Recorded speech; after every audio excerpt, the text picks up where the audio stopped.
بسم الله الرحمن الرحیم. عزتمندو کتونکو السلام علیکم ورحمۃ اللہ وبرکاتہ. جامعہ تعلیم القرآن شاپور ضلع شنگلا د هغې بنیاد شیخ التفسیر والحدیث حضرت علامہ مولانا محمد افضل خان رحم الله رحمان خپل دست مبارک سره ایښودی دی. دې جامعې نه تر دې ساعته پورې په سوونو نه په لکونو علما فاضلین هغې فارغ شوي دي، د قرآن کریم خدمت کوي، د جماعت ارشاد تنظیم خدمت کوي. په دې جامعې نه ډیر علماو کې یو بهترین عالم سرپرست اعلی ارشاد التوحید سنت ضلع شنگلا شیخ الحدیث جامعہ تعلیم القرآن شاپور شیخ التفسیر والحدیث حضرت علامہ مولانا ابو عباس عبدالرحیم شاپوری سلمه الله تعالی هم دی. مونږ هغې سره نن ملاقات کوو، ستاسو د هغې نصیب و فراز د ژوند تاسو ته وړاندې کوو. زه د علامه صاحب ډېره شکریه ادا کوم، ډېره مننه کوم چې هغې مو له وخت راکړو. علامه صاحب ستاسو ډېره مهرباني، ډېره شکریه چې تاسو وخت راکړو. ټول نه مخکې ستاسو تعارف د ملګرو سره اورول غواړو. ستاسو پوره نوم څه دی؟ وعلیکم السلام ورحمت الله وبرکاتو. اول خو موږ ستاسو ډېره شکریه ادا کوو چې تاسو دومره مشقت برداشت کو دې د شوارګزار علاقې ته راغلې، خصوصا په دې وخت کې چې زموږ موسم ډېر یخ او ډېر ناهموار دی او بیا هم تاسو دلته تشریف راوړو. زما خپل نوم چې کوم دی نو عبدالرحیم دی او د کنیت دپاره ابوالعباس ورسره لیکم، ابوالعباس عبدالرحیم، او د والد صاحب نوم مې حضرت مولانا محمد اسحاق رحمه الله. وړوکوالي کې والدینو یا استادانو د مینې محبت نه څه نوم اخیستو؟ ما ته خو زما والد صاحب د وړوکوالي نه حاجي صاحب وي، چې دا هغوی به دا وي چې تا یو وخت کې سپینه ټوپۍ په سر کړې وه، سپینې جامې دې وي، نو د هغه وخت نه مونږ تا ته د حاجي صاحب نوم ایښودی، نو د وړوکوالي نه به حاجي صاحب. ستاسو تاریخ پیدایش څه دی؟ زما تاریخ پیدایش دی 2 فروری 1970. ستاسو خاندان قبیله څه؟ خاندان مونږ اصل کې د سوات یو او بامیخیل خاندان یوسفزی کې بیا بامیخیل شاخ دی، هغې سره تعلق ساتو. خو بیا زموږ والد صاحب علم دپاره هندوستان ته تلو، هلته علم هم وکړو، هلته بیا په طبیه کالج دهلي کې د حکمت سند هم واغستو. نو واپس چې هغوی راغله نو هغوی بیا په مردان کې پاتې شو او ټوله زندګي چې کوم دی نو هغه په مردان کې ویسته. ستاسو دې وخت کې سکونت حالین څه دی؟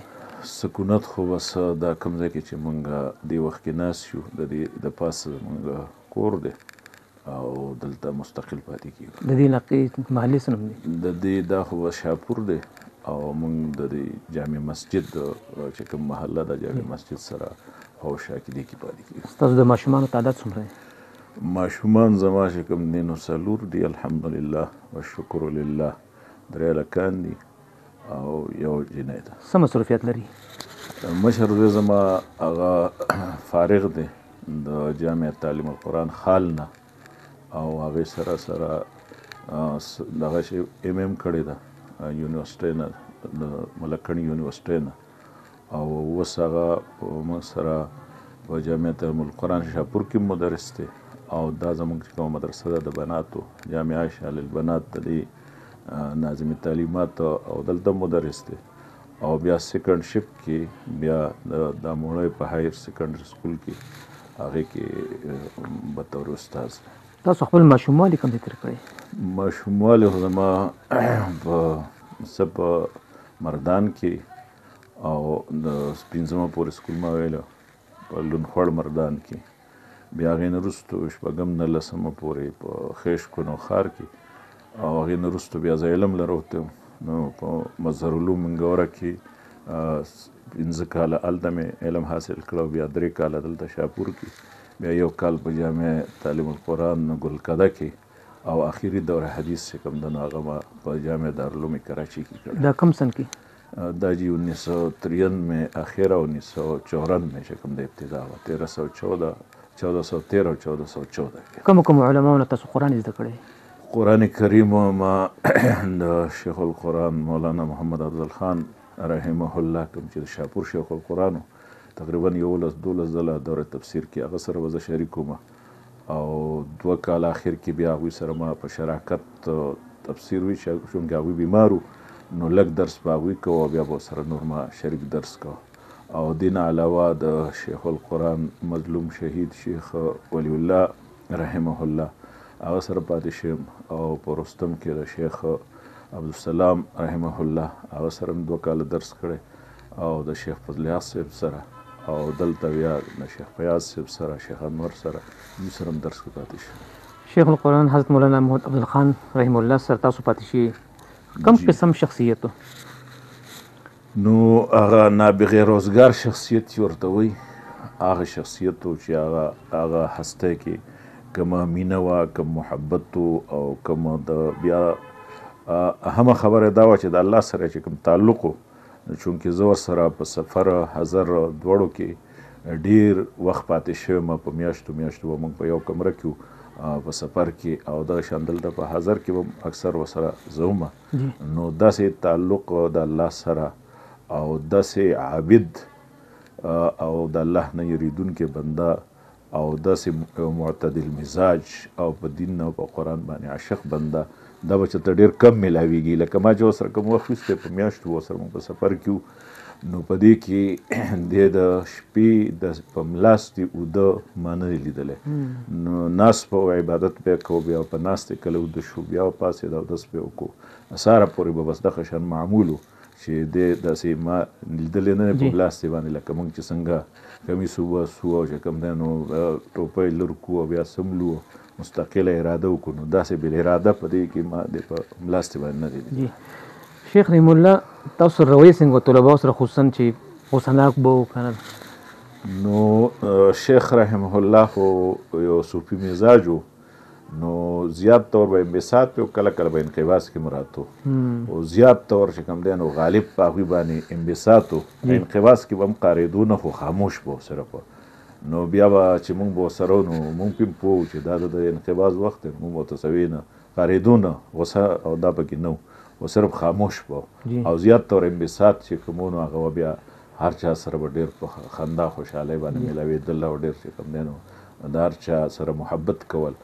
او ما سره محبت خو داسې و چې بس چا به دې تپوس وکړو هغه چې دا هذا ابنو که هغه عربي دې تپوس وکړو نو هغوی به فوق ابني، نو ډېر زیات محبت پرې ورکوو. د هغوی څه قول څه داسې نصیحت تاسو ته کړي یا دي؟ د هغوی خو مقولات چې کوم دی نو هغه ډېر دي او همیشه د هغوی چې کوم دی بلکې د ملفوظات افضلیه په نوم باندې د هغوی پوره هغه مقولات چې کوم دی نو هغه شایع شوي دي. زیات طور هغه به دا کو چې د دنیا محبت چې کوم دی د دې د کمولو کوشش به یې کوو چې د دنیا محبت مال او دا چې کوم دی نو دا دې سره محبت مه ساتئ، دا چې کوم دی د سبب د عذاب دی او د آخرت طرف ته به ډېر زیاته توجه او ترجیح ورکوله. دا یو پروپیګنډا ورته وایي یا مارکیټ کې خبرې عام کېږي چې شیخ القرآن رحم الله پنځپوینه چې دلته راتلو نو شیخ محمد عبدالخان رحم الله هغوی مخالفت کړی، دا څه حقیقت دی؟ دا اصل کې داسې مسله وه چې د پنځپیر شیخ رحمه الله په باره کې چې چا نه و لیدلی نو هغوی به د دې خلکو د پروپیګنډو نه خامخا متاثر وو. نو شیخ رحمت الله زموږ شیخ القرآن رحمت الله علیه د مارتون بابا شاګرد او د سیدو شریف دارالعلوم نه فارغ و. نو دلته چې بیا سبق شروع کو اول کې نو د تصوف او پیری او دا مزاج پې غالب و او دلته چې کوم دی نو دلته هم خپل یو پیرو د بلکانې بابا به ورته وی بلکانې مولانا صاحب مولانا مختار ګل نوم او د علاقې حالات هم داسې وو. نو دلته چې کوم طلباو لکه په هغې کې اوس شیخ عبدالشکور حفظه الله ژوندی دی نو دې طلباو ووایي چې موږ خپل استاد راولو. نو د شیخ رحمه الله دا مقصد و چې راشي نو دلته بس مسایل اختلاف به جوړ شي، خو بهرحال بیا اجازت یې ورکو او بیا چې کله هغه شیخ صاحب راغی نو شاپور شیخ رحمه الله به وی ما چې په اول نظر ولیدو نو ما وی چې ما هذا الوجه وجه الکذب چې دا مخ ته دروغ نه دی. او بیا چې کوم دی نو هغه اول ملاقات نه اخوا هغه خلک وایي چې بس اسکا هو گیا. ماشاءالله. دوی د قرآن او سنت خدمت په دې لقب څنګه کړی؟ تاسو په کوم نظر ورته ګورئ؟ دوی چې کله فارغ شو په خپله به دا وي او دا دې باندې ما افضل الصوانح په نوم باندې پوره کتاب لیکلی. نو دوی چې کله فارغ شو نو اول وی چې ما درس شروع کو د قرآن او یو شاګرد به ورسره او هغه قرآن درس به موږ کو نه به لګېدو نه هغه آیاتونه به لکه سړی به پرې مطمئن نه و هغه به لګېدو نه. نو بیا ما یو ځل چې کوم دی دلته یو دغه راغی دا کتابونه چې ګنډي جلساز او ورته صحاف وي نو هغه راغی هغه سره دا وړوکی جواهر القرآن هغه کوم یو جلد کې چې ملاویږي اوس ما سره اوس هم شته کور کې نو هغه قرآن ورسره نو ما وی دا هر څوک چې دی خو دی په قرآن باندې ډېر ښه پوهېږي نو بیا هغه ته ما وی دا په ما خرڅ که نو هغه د هغه وخت د قیمت نه په ما ګران خرڅ کړو خو بهرحال ماتې هغه قرآن واغستو نو هغه چې مې وکتو نو بیا مې شوق پیدا شو چې دې سړي نه قرآن ویل پکار دی. نو بیا زه لاړم ما خپل والد صاحب بابا به ورته وي بابا نه مې تپوس وکړو چې زه خو داسې درس لزم نو بابا راته وی چې ته به قرآن لځې قرآن لځې او دوست محمد خان به تا منع کوي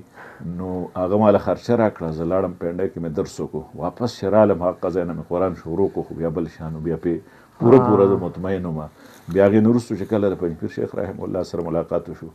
نو د هغې نه وروستو دوی د توحید او سنت او د بدعت او د شرک د رد مهم شروع کړو نو هغه مهم داسې و چې اول خو کلي کې مسله وکړه نو کلي خلک ورسره لکه بیچو چرا ورسره ټوله خبره ومنله او داسې څوک ورته مخالف دلته پیدا نه شو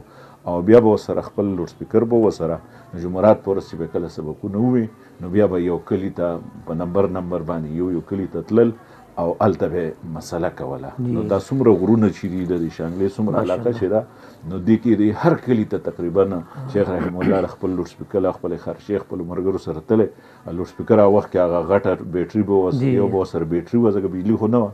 او یو به ورسره غټه خوله وه او یو به ورسره مشین نو دا ملګري به ورسره نو دا به یو کلي ته تلل نو بیا چې کله دې علاقې نه اخوا واړېدو نو بیا به هغه طرف نه کابل رام شیخ رحم الله راتو دې طرف نه دوی لاړه نو اکثر به یو ځای ګرځېدل نو د دې وجې نه الحمدلله به زموږ په دې ضلع کې دا قبر پرستي داسې ختمه شوې ده چې په دې ټوله ضلع کې داسې قبر نشته چې د هغې خلک زیارت کوي یا طواف کوي یا نظر و نیاز ورکوي دا هر څه ختم شوي او بدعت هم تقریبا ختم الله دې ختم کړي. پنجپیر شیخ القرآن سره تاسو ملاقات شوی جی زما پنجپیر شیخ زما والد صاحب الله دې وبخي هغه د پنجپیر شیخ القرآن رحمت الله علیه شاګرد او هغه په خپل لاس باندې سند لیکلو خپل سند خو ما سره نقل شته سندونه زما ورور سره دي نو هغه خپل د پنجپیر شیخ رحمه الله خپل رسم الخط تعویل سند لیکلی نو هغه د هغوی د وجې نه ډېر په وړوکوالي کې د سکول په وخت کې به تقریبا چې زه شپږم اووم کې وم نو هغوی به خپل څه پروګرام ختم بو نو هغې له به مشر شیخ القرآن رحمت الله علیه راوستو نو هغوی سره به زموږ ملاقاتونه ورسره ډېر کېدل. څو ځله تاسو دې علاقې ته راوختلي؟ زموږ والد صاحب خو اصل کې هلته مردان کې پاتې کېدو نو هلته تقریبا چې داسې هغوی خو به ډېر راوختی خو ما ته چې یاد دي نو 4-5 پیرې داسې ورسره زموږ ملاقات باضابطه لکه ستاسو استفاده ته نه ده شوې باضابطه داسې درس کې نه شریک شوی په دې بیانونو تقریرونو کې بیا وروستو چې ما سبق شروع کړو نو سواد ته به هم راتو نو د داسې په دې بیانونو کې تقریرونو کې دې کې ورسره ناست یم خو باقاعده درس کې هغه زما مشران وروړو نو په نمبر به تلو هغه درس لا نو په دې 1987 کې دې نه مخکې زما دوه وروڼه زموږ څلور وروڼه ټول علما نو هغوی ورسره په نمبر شریک وو نو په دې 1987 کې زما د بل ورور نمبر و هغه ورسره د اخري درس کې شریک وو زما نمبر چې راتو نو ما هغه وخت کې دویمه درجه کې سبق وی ولکه هغه بل کال ته بیا هغوی پاتې قائد محترم شیخ القرآن حضرت مولانا محمد طیب طاهري صاحب نه تاسو څه ویلي؟ جی بالکل هغوی خو په 1980 کې تقریبا ما شپږم کې سکول وی نو هغوی په سرکۍ کې وو نو زما یو ورور هغه ورسره هغه په دې سرکۍ کې د سره سبق کې شریک وو نو زه خپل ورور سره به تلم نو هلته لفظي ترجمه به ما په هغه وخت کې د دوی نه کوله دوی لا طالب علم او شرجامي وي او هغه وخت کې ما د دوی نه ترجمه کړې ده وروستو بیا په درسونو کې هغې کې ورسره شریک شي لیکن نور کتابونه هم تاسو ته نه ویلي کتابونه خو هم ته نه ویلي خو ترجمه به مې کوله. طالب علمۍ کې بهترین ملګري تاسو څوک جی طالب علمۍ کې بهترین ملګري طالب علمۍ کې خو په مختلفو ځایونو کې مختلف ملګري موږ سره پاتې شوي دي دلته په شاهپور کې موږ سره قاري محبوب اوس په سعودي کې ډېر بهترین قاري دي او بیا چې کوم دی هغې نه وروستو د مولانا طیب کوټې والا که تاسو د عقود چې لیکلی نو دی زما دوره حدیث ملګری او رومیټ چې ورته وایي که کمره کې موږ سره اخره پورې موږ سره کمره کې شریک وو دې نه مخکې مولانا شیر بهادر صاحب هم هغه اوس چې وفات شو باړې قرآن کریم تدریسي خدمت ستاسو دي نن سبا؟ تدریسي خدمات خو بس چې الله پاک توفیق راکوي نو کال کې هم دلته تفسیر ما سره مازدیګر نه وروسته ګنټه تفسیري او اوس خو دا دویم کال چې کوم دی دا کراچۍ کې د تیر کال هم دوره تفسیر په جامع صدیقیه بنارس کراچۍ کې کړې وه او اوس هم اراده ده انشاءالله په دې 8 تاریخ وزم او 9 تاریخ باندې به انشاءالله هلته افتتاح کېږي 40 روزه چې څنګه عام زموږ د مشایخو درسونه دي په هغه طرز باندې به انشاءالله هلته درس کېږي او نور دلته زموږ بناتو کې درس به مخکې به دا وه چې بیا به مجموعات کې درس وکړو بیا به مې دلته درس کو دې مسند باندې بناتو ته اوس الحمدلله زما فرزند چې دی مولانا الیاس صاحب نو دا درس مې هغه ته حواله کړ. ماشاءالله. ستاسو په زیر اهتمامي کې څه مدرسه شته؟ جی دا د بناتو مدرسه زموږ مدرسه جامعه شاه صدیقه للبنات شاپور دا چې تاسو وینئ دا د هغې دفتر دی او اخوا کلاسونه دي. څه ترتیب دی کال کې؟ کال کې د دې کې 2 طریقو سره چالو موږ سهار نه د درجه کتب چې کوم دی کومه پړهایي ده هغه کوو او دې وخت کې بیا موږ سره د استادانې چې دي نو ټولې بنات دي زنانه دي نو دې وخت کې دا د ترجمې ناظرې قاعدې دا کلاسونه. ماشاءالله. آینده ستاسو لاهمل څه دی مدرسې کې ترقۍ لپاره؟ د دې بناتو زما خو زیات تعلق او په خپله ښکته د بنینو د شیخ القرآن رحمت الله علیه دا غټه مدرسه چې کوم ده جامع تعلیم القرآن شاپور نو زما زیات د هلته یي ځکه چې هلته ما سره دور حدیثي او دور حدیث د هم کتابونه یې ما سره بخاري شریفي جلد ثاني او ترمذي جلد اولي او نور هم د مشکات او الفوظ الکبیر هدایه د مختلف کتابونه نو زما زیات مصروفیت هلته او دلته موږ سره چې کوم دی نو اوس تقریبا څه کال موږ سره بناتو کې هم دور حدیث وه نو دور حدیث پورې موږ الحمدلله رسېدلي وو. البته اوس دا ده چې موږ ته لږ باندې مسله ده د دې بلډینګ نو دا مخ دې طرف ته دا کوم ځای دی دا موږ ذاتي دی نو دې کې پروګرام شته چې یو 6 کمرې یا داسې 9 پورې کمرې جوړې کړو نو زموږ دا کلاسونه به مستقل انشاءالله. ستاسو دا مدرسه وحدت سره الحاق کړی؟ جی بالکل په اول فرصت کې چې وحدت جوړ شو په اول فرصت کې موږ په خپل قائد باندې اعتماد او موږ د دې الحاق کړی دی دا سره وحدت سره. تاسو سره د څه مشوره شته چې وحدت مزید ترقي وکړي ځین کې څه شته؟ نو وحدت خو الحمدلله د خپل دغه نه زیات لکه ترقي وکړه لکه څومره وخت چې دی شو نو لا شپېته میاشتې خو نه پوره کېږي خو بیا هم زیاته ترقي وکړه او نورم په مخ کې روان دي انشاءالله او چې شورایي نظام د دې لږ مستحکم شي مضبوط شي لکه څنګه چې مخکې وو نو یا به انشاءالله مزید ترقی کوي. نصاب کې د نصاب چې کومه کمیټې د امتحان کمیټې ده دا شورایي نظام چې کوم دی بحال شي نو انشاءالله ترقی. جماعت سره ستاسو وابستګي د کوم وخت نه ده؟ جماعت سره خو وابستګي پیدایشي پنجپیری چې ورته وایي ماشاءالله زه پیدایشي پنجپیری یم ځکه چې زموږ والد صاحب چې کوم نو هغه داسې پنجپیری چې په دې پنجپیریت کې بله خبره د سره برداشت کوله نه او داسې اکثر به مونږ کوشش کوو چې د جنازو له دې له لاړ نه شي ځکه بیا لاس به یې اچو نو دغه به یې کوو لکه د بدعت او شرکیات دا بالکل یې نه برداشت کول نو او د وخت نه زموږ تربیت هم داسې کړی موږ چې سترګې کلاو کړي دي دغه سره قرآن سره کتابونو سره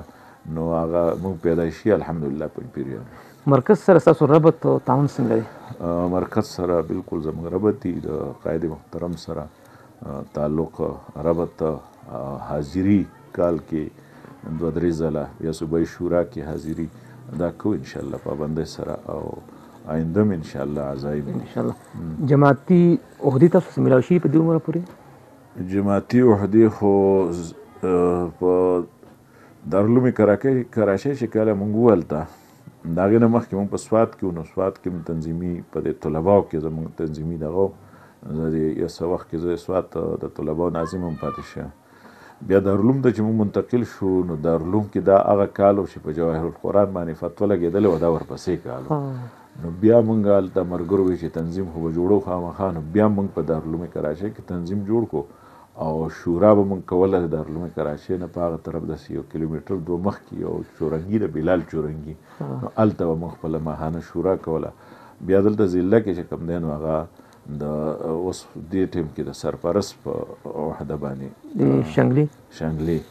او صوبایي چې کوم د شورا هغې کې مروکان تاسو سرپرستي ستاسو په سرپرستۍ کې د شوراګانې کېږي تاسو خپل د ضلع شانګلي شورا مطمئن یې؟ جی دا زمونږ د ضلع شانګلي تنظیم الحمدلله منظم دی او موږ په وخت چې کوم دی نو سالانه ضلعې په سطح باندې یو تربیتي چې کوم دی نو هغه پروګرام کو نشستی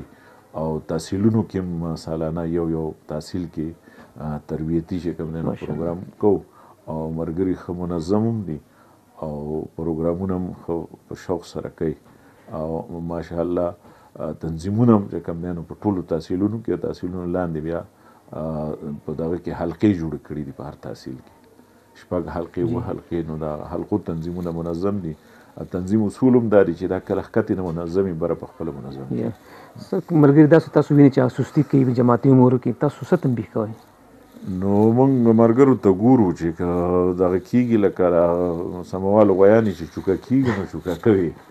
او چې څوک داسې چې هغه بالکل هغه چوکې سره هم نه وي نو هغې ته خو بیا لټ وایي که نه نو چې کوم لټ وي نو هغه بیا موږ مخې نه لرکو لکه هغه تنظیمي وحدت یې بیا واخلو جماعتي رکن سره چې اول ځل ملاقات کوئ نو لومبی تپوس څه کوئ؟ جماعتي رکن سره ملاقات کوو نو اول خو د هغه ذات تپوس کوو چې حالات دغه صحت وغیره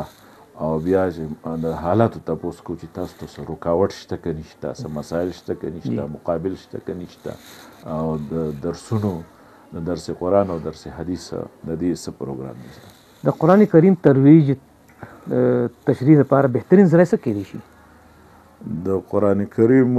یو خو د دې زده کړه ده که نه نو زده کړه استازي چې نه نو د تفاسیرو نه څوک مفسر نه جوړي د دې وجې نه زما خپل هغه دا دی خلک ما نه تپوس کوي اکثر تاسو څومره د تفاسیرو مطالعه کړې ده نو زه ورته هغه د تانوي صاحب جواب ورکوم چې ما د شیخ القرآن مولانا افضل خان صاحب دغه کړې ده مطالعه کړې ده شیخ القرآن شیخ ولی الله صاحب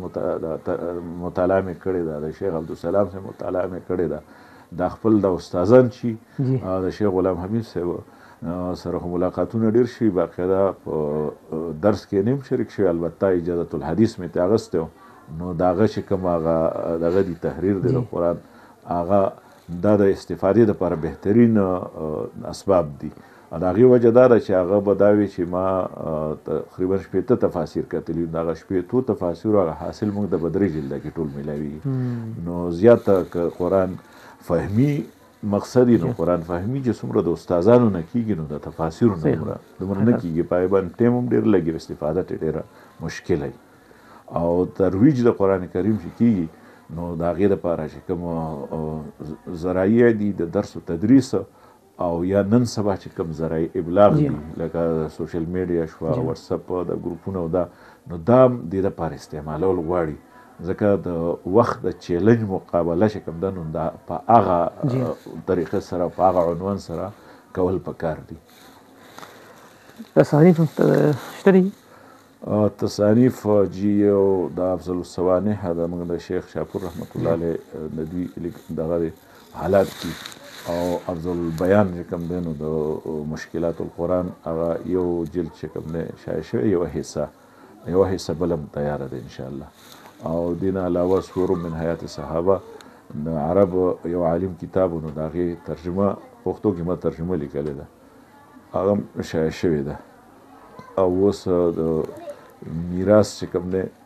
آسان میراث په نوم باندې یو مسوده تیاره ده آسان سراجي په نوم باندې ده مسوده او دغه شان د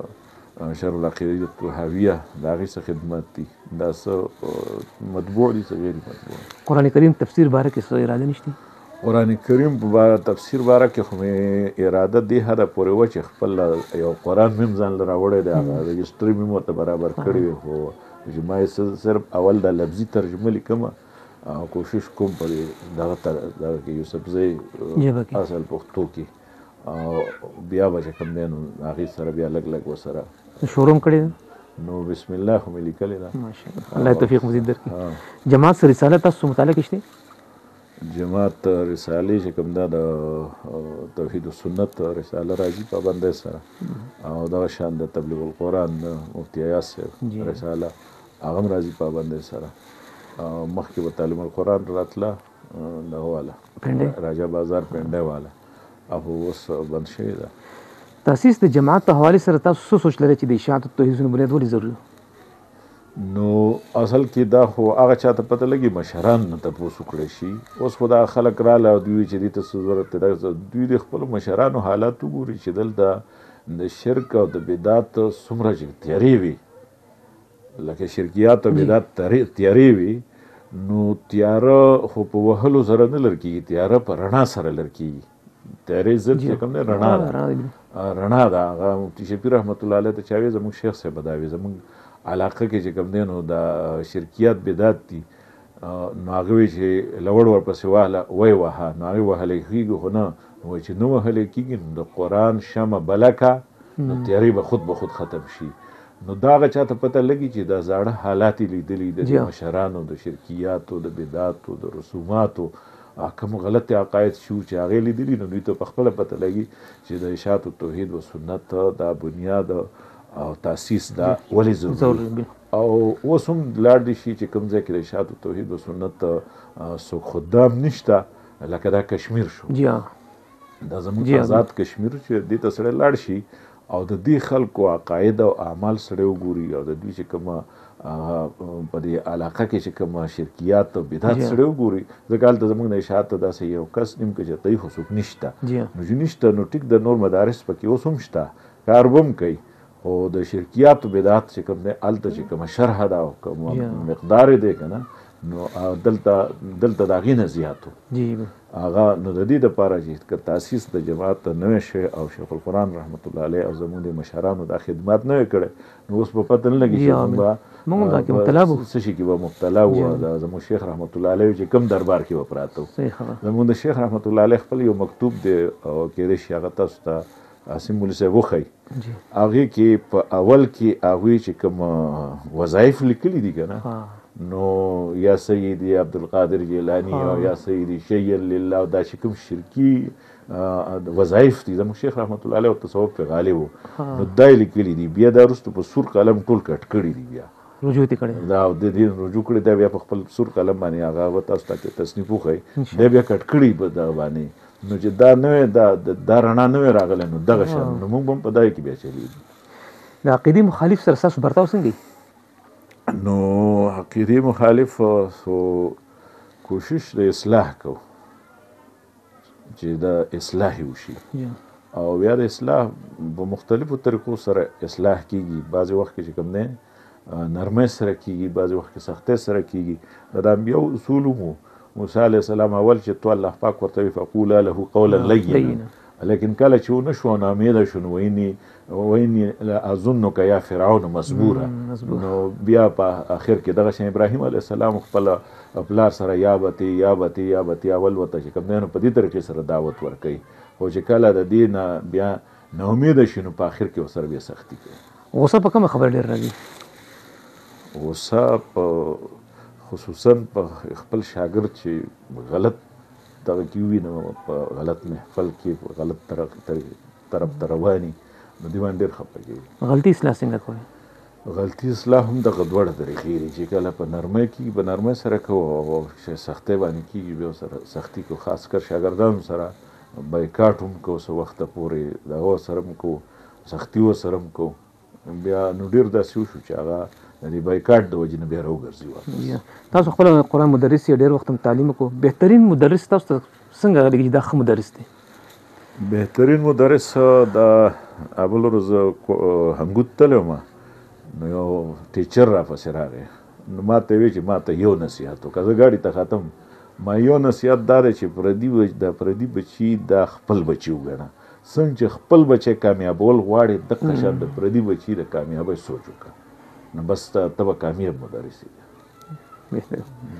او طالب علم کې بهترین طالب علم هغه چې هغه کې تواضع او خپل مقصد پیژني او ورسره الله سره هم تعلق. تاسو کوم ملکونو سفر کړی؟ سفر خو افغانستان ته مې سفر کړی 2 ځله او د سعودي سفر 4 پیری من دغه سفر ذریعه معاش تاسو سره ذریعه معاش خو بس تدریس ته نور هغه مولانا صاحب چې ویلو چې غیبي رزق ماشاءالله د طعام کې څه خوښوئ تاسو طعام وخت نه موږ داسې پاتې شوي چې زموږ والد صاحب یو ډېر دغه ونه زندګي تېره کړې وه سخته نو اوس لکه هغه څه تقاضا هم نشته چې بس مخې له څه راله بس هغه میوه کې څه خوښوئ په ژمي باندې مالټې او په اوړي باندې امونه رنګونه یې کوم رنګ خوښ دی رنګ زما دغه چې وایي فیورټ چې ورته وایي نو زما ګلابي رنګ دی ماشاءالله ملکونه خو ډېر دي کوم ملک ستاسو بس د حرمینو پاکستان باره کې سره ده پاکستان د الله نعمت دی او ازادي ده پکې مذهبي ازادي هم پکې ده بلکې او بل لري قرآن موږ ته لکه هیڅ قسم رکاوټ په موږ نشته چې موږ درس کوو موږ چې کوم دی نو ملګري جمع کېږي او قرآن وایي او دا زموږ حلقې دي او زموږ پروګرامونه دي او دا داسې په یو ملک هم داسې ازادي نشته کوم پاکستان کې چې کومه د ازادي ورکوي چې ټیک ده په دې کې حکمران طبقه چې کوم ده نو هغه ګمراه هم دي او دغه هم کوي کوشش هم کوي خو عوام اسلام پسند دي یا ماشاءالله د پاکستان جمهوریت ملک کې دا شنګري خلک راپاسي او تاسو چې زموږ وزیر اعظم شي تاسو دا قبلوي زما خو هغه د خطیب صاحب چې کوم دی نو هغه دغه چې که څوک ماته ووایي چې بې ووټه بې نوټه بې پنځسالات تا موږ د پاکستان صدر هم جوړو نو دغه طرف ته مې څه دغه نشته څه شوق نشته شاید که بالفرض تاسو سره داسې یو پروګرام وي چې تاسو ملک سمولی شي نو د دې ملک سمول چې کوم دی نو هغه مشکل دی البته سړی په خپله پکې ګمراه کېږي دا ملک به څنګه سمېږي نو ملک سمېږي اصل کې زموږ مدارس چې کوم دی نو صرف په یو لین باندې روان دي او انقلابي سوچ پکې ډېرو کمو کسانو سره دی نور انقلابي سوچ چې په ملک کې د انقلاب راشي او ملک کې د صحیح معنو سره اسلام راشي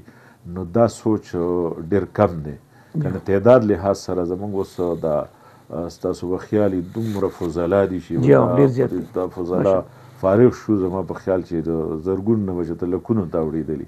دا په دې معاشره کې خلک ملک چې رک شوي لکه بل کاله پورې چې ګورې دا ټول رک شوي په دې معاشره کې نو داسې انقلابي تعلیم هغه زموږ په مدارسو کې لا نشته چې په ټولو مدارسو کې یا په اکثریت کې شروع شي نو بیا هغه اثر به پریوزي په ملک باندې فی الحال بالکل نا امیدي ده په دغه طرف باندې تاسو مکتب څو کتاب پټې غلونی سه سره نو د کتاب خو چاله په زور ورکوه نه اخلي دومره د کتابونو کتابخوانۍ شوق او کتاببیني شوق چې کوم دی نو هغه دومره کم شوی دی چې هغه دغه کوي لکه کتاب څوک اخلي نه خو البته دومره ده چې دلته ما سره داسې څه کتابونه نو دلته خلک مختلف راځي نو هغې کې به ګوتې وهلې نو هغه بیا ما کور ته منتقل کړي دي هغه چې کوم خاص نایاب کتابونه نو هغه بیا ما کور کې مصرف لایبرري د هغې ته منتقل جی ستاسو په دې ژوند کې څه مناظرې مباهلې جنګ جګړه تاڼه تحصیل شوي دي خپله خو زه مناظر یم هم نه او دا شوق مې هم نشته د مناظرو او دې وخت کې چې کوم دی نو بیا دا کوم مناظرین چې دي نو دا الحمدلله زما شاګردان دي دا مفتی مجتبی صاحب او مفتی شریف حسین او مفتی توصیف او بیا د دوی په واسطې سره دا وحدان او دا چې کوم دی دا بلال توحیدیه دا ټول شاګردان دوی ما ته ویلي دي لکه د شریف حسین مفتی صاحب او توصیف چې ته به بالکل مناظرې نه کوې چې څه مسئله بس موږ ته وایو موږ ځان له ورسره جوړېږو او زما خپل ذوق هم نشته داسې موقع راغلی دي خو هغه مناظره بیا شوې نه ده تاڼې ته پکې هم تللي وو او دغه سره مخامخ شوي نه یو یو بل سره احباب د پاره څه پیغام ورکوئ احباب د پاره پیغام دا دی چې زموږ قرآن سره رابطه کومه شوې ده ملګري چې کوم دی نو تلاوت او دم نه کوي او د الله سره چې کومه رابطه زموږ د مشرانو وه هغه که مشر شیخ القرآن او که زموږ شیخ القرآن د دې خلکو دوی سره اوس هم چې د کوګی خطیب سره دوی سره سړي شپه راشي سړي ته پته لګي بیا چې د دوی بر تعلق هم ډېر مضبوط دي نو یوازې چې کوم دی نو په زمیني تعلقاتو نه کېږي برم خپل تعلق چې کوم دی هغه جوړول او مضبوطول غواړي او دا ورځ ته ورځ په موږ کې کمیږي دا کار عزتمنو کتونکو سرپرست اشاعت التوحید و سنت ضلع شانګله حضرت علامه مولانا عبدالرحیم شاپوري سلمه الله تعالی د خبرې تاسو اورېدې چې هغوی دا خبره تاسو ته په نصیحت په تور وکړه چې خپل تعلق قرآن کریم سره مضبوط کړئ. دا واقعي کمزوري راغلی ده او دا ختمېدی شي. دا څه بعیده نه ده چې انسان دونه کمزور شي د الله کتاب سره تعلق ختموي یا کمزوري کوي. پکار ده چې هر ملګری خپل حیثیت وپېژني. څنګه چې دوی یو خبره وکړه چې فضله په کال دنیا فارغ شي لاړ شي روک شي، کار پکار دی، محنت پکار دی. څنګه چې زموږ شیوخو کړ دی داسې شاګردان پیدا کړي دي، نو دا تاسو هم پیدا کولی شئ. هغوی د کار ته کار ویلو او خپل وخت صرف کړو، محنت یې کړو، نو الله علما اکابرین داسې پیدا کړو. نو انشاءالله العزیز کوشش به موږ ټول کوو. الله دې شیخ صاحب په عمر کې خیر برکت واچوي چې دې ماله وخت راکړو. زه دې شکریا ادا کوم، دې مننه کوم. الله ما سره ډېره مهرباني. جزاکم الله خیر. ډېره شکریا.